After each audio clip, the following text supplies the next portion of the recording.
రైతులకు అకౌంట్లకు డైరెక్ట్ చేసినటువంటి డబ్బులు 1,34,000 కోట్లు. అంటే మేము తీసుకొచ్చిన అప్పు 4,30,000 కోట్లు అయితే మేము సృష్టించినటువంటి సంపద 50 లక్షల కోట్ల పైచిలుకుంది. ఇప్పుడు నేను చెప్పినటువంటి లెక్క దాదాపు 7-8 లక్షల కోట్లు డైరెక్ట్ చెప్పే లెక్క. ఇండైరెక్ట్ వచ్చింది సాధించినటువంటి ప్రగతి ఇంకా అనేకమైనటువంటి ఇండికేటర్స్ అనేకమైన రిపోర్ట్స్ ఉన్నాయి. వాటన్నిటి ప్రకారం కేసీఆర్ గారు తీసుకొచ్చిన అప్పు 4,30,000 కోట్లు అయితే సృష్టించినటువంటి సంపద 50 లక్షల కోట్లు.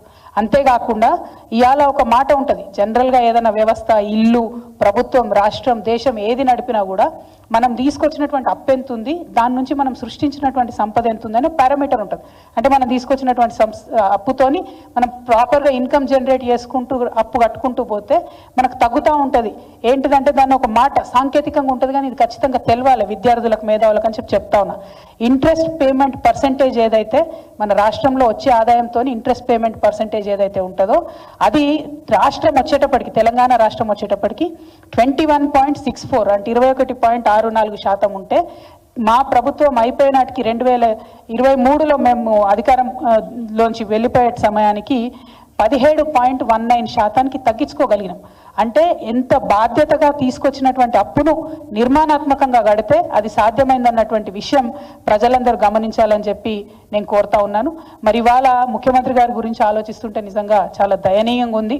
ఆయనకు ఒక సామాజిక దృక్పథం లేదు, ఒక ఆర్థిక క్రమశిక్షణ లేదు, వాగ్దానాలు నిలబెట్టుకోవాలనేటటువంటి నియతి లేదు, కనీసం భవిష్యత్తు పట్ల ఒక దూరదృష్టి లేదు, పేదవాని కడుపు నింపాలనేటటువంటి ఆలోచన లేదు. నేనేమంటున్నా అంటే ఈ 15 నెలలల్లో మీరు వచ్చినట్టు అప్పులు తీసుకుపోయి పెద్ద కాంట్రాక్టర్లకు ఇచ్చిండ్రు. ఇంకా 35 నెలలు మాత్రమే ఉన్నది.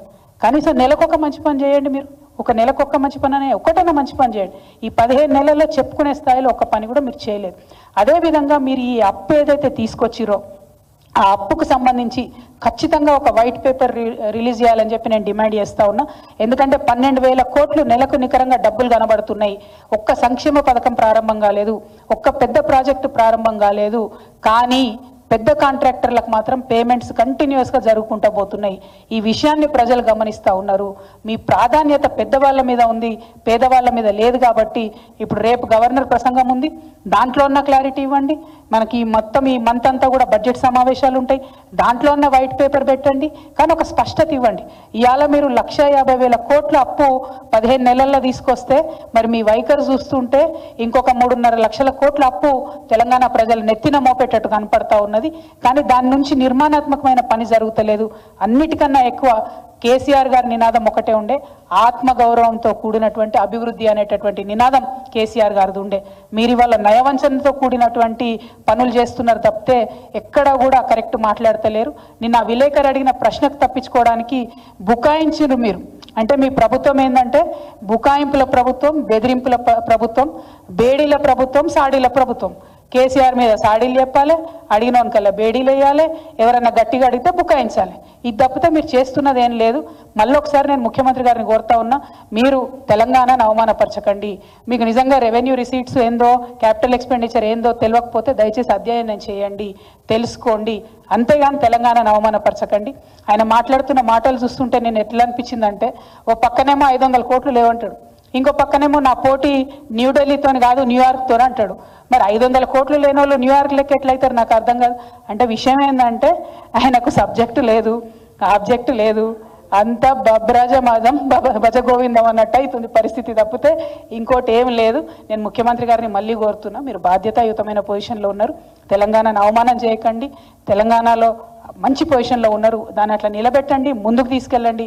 బాధ్యత గల ప్రతిపక్షంగా మేమందరం కూడా మీకు అండగా ఉంటాం, కానీ అవమానిస్తే మాత్రం ఊరుకునేది లేదని చెప్పి మేము ప్రభుత్వాన్ని హెచ్చరిక చేస్తూ ఉన్నాం. నేను అదే చెప్తున్నా కదా, మంచిగా నేను పాయింట్ టు పాయింట్ లెక్క చెప్పిన. బీఆర్ఎస్ తీసుకొచ్చిన అప్పు 4,30,000 కోట్ల రూపాయలు. నేను ఆల్రెడీ మీకు 9 లక్షల పైచీలకు లెక్క చెప్పిన. అది కాకుండా సృష్టించినటువంటి సంపద 50 లక్షల కోట్లు. అదేవిధంగా నెలకు వచ్చేటటువంటి ఆదాయంలో 18,800 కోట్లు వస్తే 6,000 కోట్లకి ఎక్కువ ప్రభుత్వానికి ఖర్చు అయితే లేదు. మరి ఇక్కడ పోతున్నట్టు ఈ 12,000 కోట్లు, దాని మీదనే మేము వైట్ పేపర్ అడుగుతా ఉన్నాం. ఈ 12,000 కోట్లల్లో ఈ 15 నెలలలో ఒక్క పెద్ద పని కూడా వాళ్ళు చేయలే. మరి ఎవరికి ఇస్తున్నారు పైసలు, ఎందుకోసం ఇస్తున్నారు పైసలు, ఎందుకు అప్పులు ఇంకా తీసుకొచ్చి రాష్ట్ర ప్రభుత్వం మీద రాష్ట్ర ప్రజల మీద భారం వేస్తున్నారని నేను ప్రశ్నిస్తాను.